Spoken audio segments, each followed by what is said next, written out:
Hello everybody, Victor speaking, and welcome into the collection. On this episode, we are going to be taking a look at the Jurassic World Rebirth toys that I've managed to obtain online and stuff. So, well, actually these two I got in store, but that one I got online. So just any toys that I've actually managed to obtain before the movie came out, and I'm just now talking about them a little bit after the movie came out. So, great timing, Victor. This is how you know I'm super behind. This is the Inostransvia, I believe that's how you pronounce it. The Torvo Nustis, the Torvo Nustis.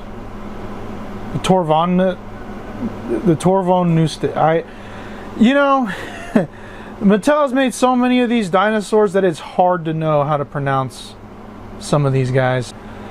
So I guess what we'll do is we'll unbox them, and we'll even add a little extra goodie that might be a bit of a spoiler. So if you don't want to be spoiled on Rebirth, I'd advise you to click off right now. Spino's out. Case.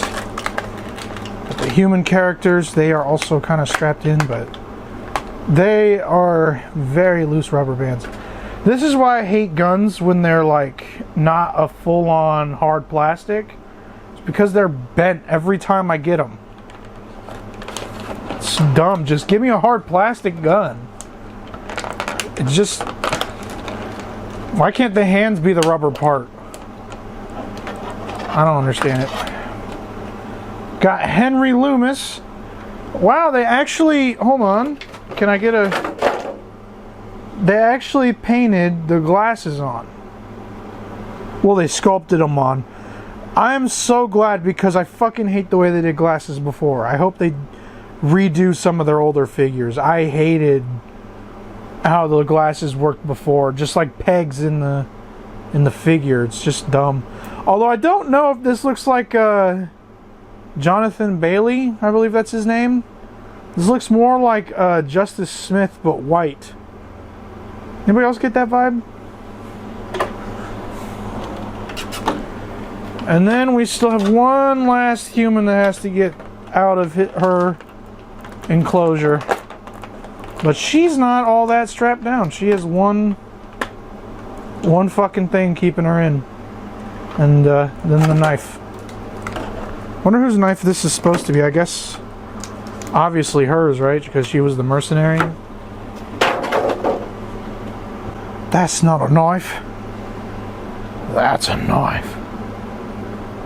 And just like the gun, it is a little bent, although not as bent. It's awkward to have rubber weapons. They're hard to get in. There we go. She's holding it now. So now I have Scarlett Johansson in the Jurassic franchise. Heck yeah. Give her the flare gun too. The camera can't handle the big-ass dinosaurs in the background. Looks badass, but I really want the normal-looking version in the 2-pack. I mean, it does come with a Raptor from Rebirth, so... I cannot wait to make that Jurassic World Rebirth review, man. That's something I gotta talk about, is the Raptors. So I gave Henry Loomis the gun. Again, it's slightly bent. It looks better outside of the packaging, so maybe I was talking shit for no reason. I think this is the gun that they shoot the tranq out and the DNA shoots up into the air. Either way, I am glad to have this gun. It does go into pieces. I guess that's accurate to the movie. I'm pretty sure it does go into pieces in the film. I have to rewatch, so I don't know. Maybe, maybe not. And then you can put it in the crate. Put it in the crate. You put it in the crate.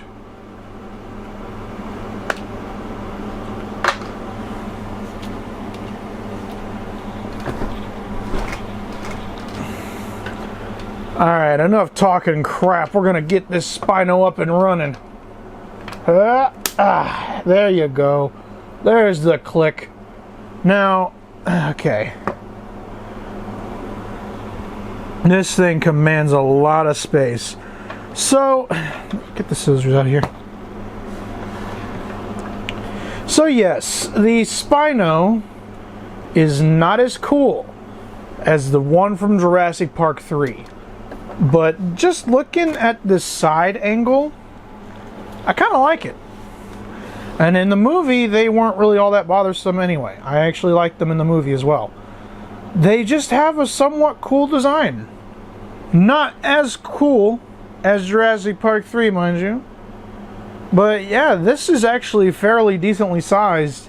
I know a lot of people are like, but it's not as big or whatever and blah, blah, blah, blah, blah. But honestly, I thought it'd be a lot smaller. And putting it next to the characters, this looks pretty accurate, or at least it invokes accuracy. It's not something major. Oh yeah, I'm going to give Henry his flare for the end of the movie. But yeah, it's not bad. I actually think it looks cool. There's no... From what it looks like... Looking at the figure... The tail doesn't really move. Oh, there we go. It moves side to side, but it doesn't move any better than that. The feet move, the legs move, the leg and feet joints are loose. The arms move. Oh my god, the arm. Oh my god. Did I just break it? Damn, it just... No, it looks alright. Damn, that arm joint was tight. I didn't even put that much pressure when it popped. And then, of course, we've got the head, which honestly is probably my favorite part of the dino. I've noticed with this current lineup, the teeth are rubber. Do I have any other dinos in here? No, I don't. But these ones have a more rubbery feel. The older stuff, even from last year, the teeth were plastic. So that's a very interesting change of pace. I actually like the paint application though. I do like the other Spinos colors better. I like the dark black stripes along that one, but all in all, I'm not disappointed with this figure. Of course, when you're talking about Mattel Jurassic, I don't understand why this part is painted and the rest isn't, but beyond that and the claws, this is a amazing Spinosaurus figure in my opinion. The fucking damn it, Enostrancevia. I believe that's how you pronounce it. I got this one. It's one of the better looking ones from the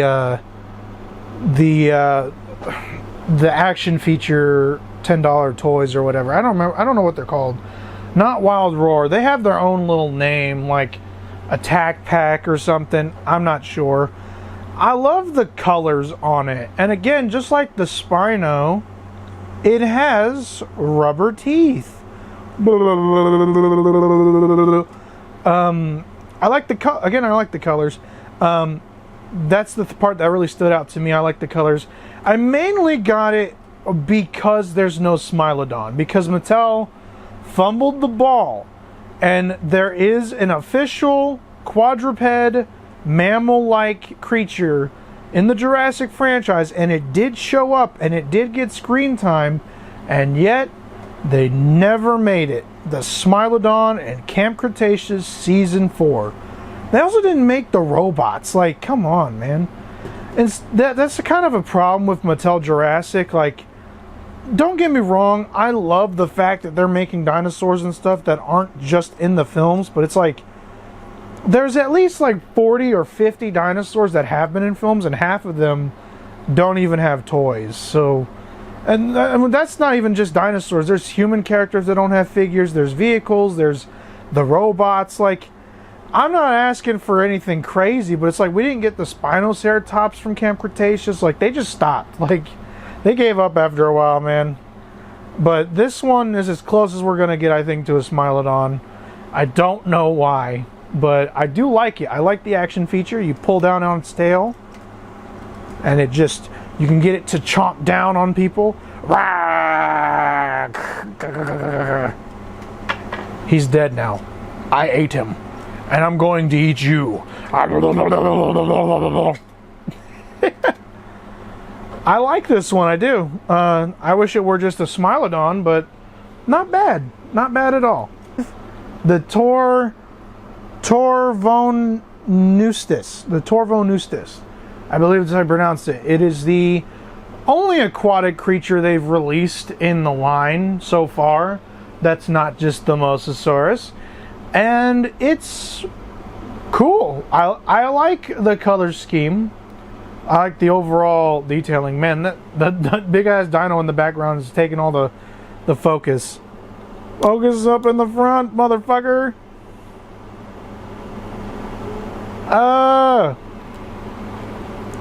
There we go. Now it won't lose focus. So this one I like a lot, actually. I like the flippers on them. I like the detailing on them. And I do like the color scheme. No action feature. This is the Frenzy Pack. This is the cheapest dinosaurs you can get. Again, not from the movies, but as close as we're going to get to other interesting aquatic creatures. As a whole, from just Jurassic World toys, this was a pretty cool haul. I like the dinosaurs that I got. I think they're all pretty great. I like that they don't have the most gimmicky action features. The human figures, I'm not exactly sold on, but that is mainly in part due to the fact that there are better looking versions of these characters with the in the 2-packs, and those are the ones I want to get. But these aren't bad. I'll definitely keep these as secondary like engine workers or something, because I want to build like a diorama Jurassic Park set for my display. $60 on all these figures, and I think they're great. This next figure is not Jurassic World, but I wanted to get it because it technically is canon in the Jurassic universe now. The Dunkleosteus. This one is the how do you pronounce this company's name? Skillik? Safari? I don't even know how to pronounce the name. I'm not sure where the company's from, but I do know that this thing is now officially in the Jurassic universe, and I couldn't be more excited. I had to buy me a figure of it.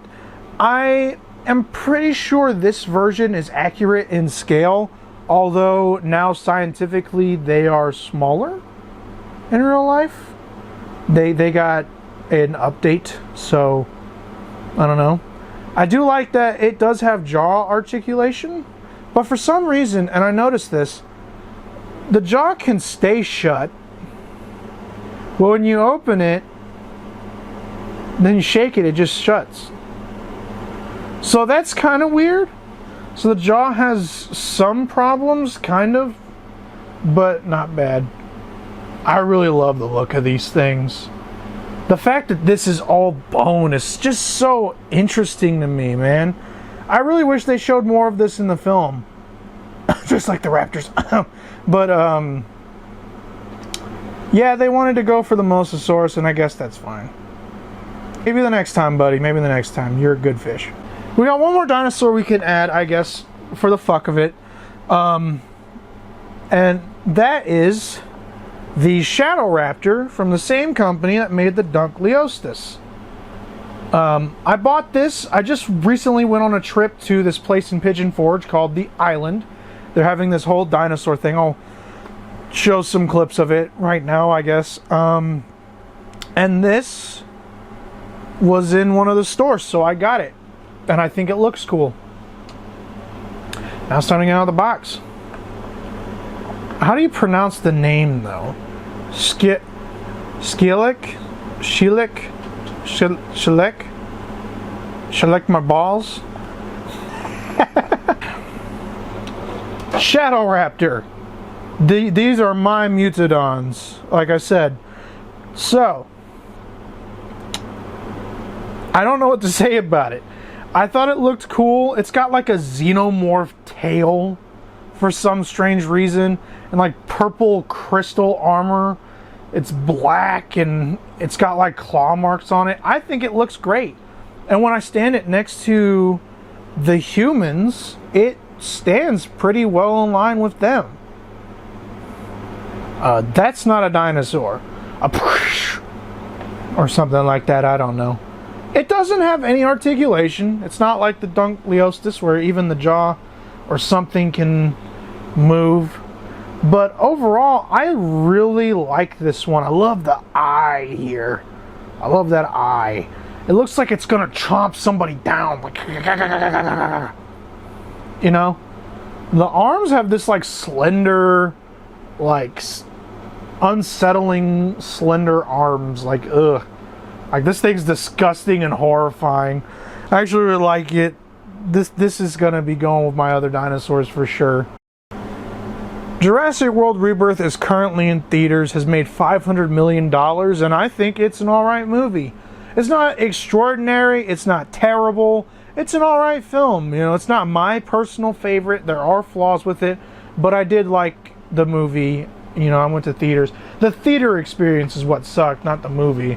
So, however, that is all for this episode of Into the Collection. If you enjoyed this video, click the like button and comment your thoughts on the Jurassic World franchise and dinosaur toys as a whole. Subscribe for more episodes of Into the Collection. Thanks for watching, and I'll see you all in the next video. Peace out.